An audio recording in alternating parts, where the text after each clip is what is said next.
'Twas the night before Christmas, when all through the house not a creature was stirring, not even a mouse. The stockings were hung by the chimney with care, in hopes that St. Nicholas soon would be there. The children were nuzzled, all snug in their beds, while vision of sugar plums danced in their heads.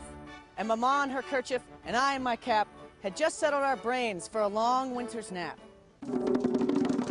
When out the lawn there arose such a clatter, I sprang from my bed to see what was the matter. Away to the window I flew like a flash, tore open the shutter, and threw up the sash. The moon on the breast of the new-fallen snow gave the luster of midday to objects below! When what to my wondering eyes should appear but a miniature sleigh and 8 tiny reindeer. With a little old driver so lively and so quick, I knew in a moment it must be St. Nick. more rapid than eagles, his coursers they came, and he whistled and shouted and called them by name.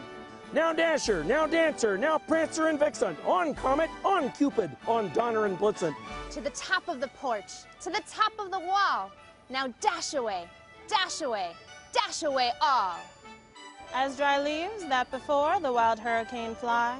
When they meet with an obstacle, mount to the sky. So up to the housetop the coursers they flew, with a sleigh full of toys and St. Nicholas too. And then in a twinkling I heard on the roof the prancing and pawing of each little hoof. As I drew in my head and was turning around, down the chimney St. Nicholas came with a bound. He was dressed all in fur from his head to his foot, and his clothes were all tarnished with ashes and soot. A bundle of toys he had flung on his back, and he looked like a peddler just opening his pack. His eyes, how they twinkled, his dimples, how merry. His cheeks were like roses, his nose like a cherry. His droll little mouth was drawn up like a bow, and the beard of his chin was as white as the snow.